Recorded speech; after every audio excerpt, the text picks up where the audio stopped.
జాతీయ రోడ్డు భద్రతా మాసోత్సవాల సందర్భంగా ఇవాళ అనగా జనవరి 13, 2026 ఈ రాయకల్ మండలంలో ఫ్యూచర్ సిటీ కమిషనరేట్ పోలీసులు షాద్నగర్ డివిజన్కి సంబంధించిన అందరూ కూడా ఇక్కడికి వచ్చి ఈ రాయకల్ గ్రామ ప్రజలందరికీ కూడా జాతీయ రోడ్డు భద్రతా మాసోత్సవాల సందర్భంగా అందరికీ కూడా అవేర్నెస్ ప్రోగ్రామ్ ఒకటి కండక్ట్ చేయడం జరిగింది.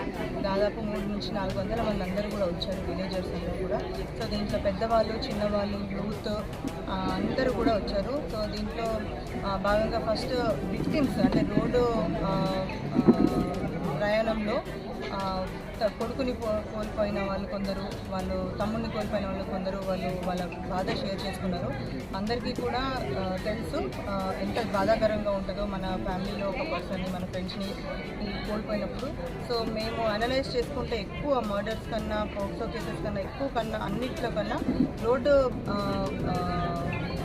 యాక్సిడెంట్స్లో చాలా మటుకి ఫ్యాటల్ యాక్సిడెంట్స్ అవుతున్నాయని, మరణాలు ఎక్కువ అవుతున్నాయని తెలిసి మా సీనియర్ ఆఫీసర్స్ అందరూ కూడా ఆనరబుల్ సిపిఎం గారి ఆధ్వర్యంలో ఇక్కడ మా డిజి గారు కానీ, మా సిపి గారు కానీ అందరూ ప్రోగ్రామ్ డిజైన్ చేశారు. రోడ్ సేఫ్టీ అనేది సపరేట్ డిపార్ట్మెంట్ ఉంది, మా పోలీస్ డిపార్ట్మెంట్ సపరేట్ అంటే ఎంత ఇంపార్టెన్స్ ఇస్తున్నామో తెలంగాణ పోలీస్ డిపార్ట్మెంట్ ఈ దాంతోనే తెలిసిపోతుంది.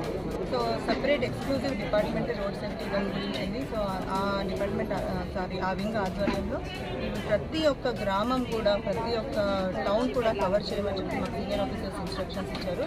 సో దానిలో భాగంగానే ఇప్పుడు మనకి హెల్మెట్ కరెక్ట్గా కంపల్సరీ ధరించాలి, సీట్ బెల్ట్ ధరించాలి, అండ్ సెల్ ఫోన్ మాట్లాడుతూ డ్రైవింగ్ చేయకూడదు, డ్రంక్ అండ్ డ్రైవింగ్ అంటే తాగి వాహనాలు నడపకూడదు అని ఇవన్నీ కూడా ప్రతి ఒక్క ప్రజలకు ప్రతి ఒక్క పబ్లిక్ అందరికీ కూడా మేము చెప్తున్నాము.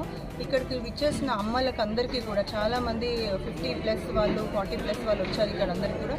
సో వాళ్ళకు కూడా చాలా చెప్తున్నాం, ఎందుకంటే మీరు యూజువల్గా మనం బయటికి వెళ్తే పిల్లలకి ఒక టిఫిన్ డబ్బా కట్టి అన్నం పెడుతున్నామా, కడుపు నిండా అని చూస్తారు అమ్మలు. బట్ కంపల్సరీ హెల్మెట్ తీసుకొని వెళ్తున్నారా, సీట్ బెల్ట్ పెట్టుకొని వెళ్ళండి అని కొంచెం అమ్మ చెప్పింది, నాన్న చెప్పింది చాలా ఇంపాక్ట్ ఉంటుంది ఇంట్లో బయలుదేరే ముందు.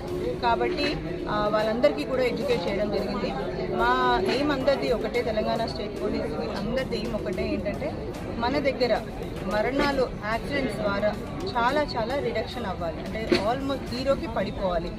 అండ్ ఒకవేళ మనకి చిన్న యాక్సిడెంట్స్ అయ్యి డెత్ ఇలా కాకుండా కూడా ఇమ్మీడియట్ రెస్పాన్స్ ఇచ్చేసి, క్విక్ రెస్పాన్స్ ఇచ్చేసి, మన హైవే ఆఫీసర్స్ సహాయం తీసుకొని, మెడికల్ డిపార్ట్మెంట్ సహాయం తీసుకొని ఇమ్మీడియట్గా ఆ గోల్డెన్ అవర్ ఏదైతే ఉందో దాంట్లో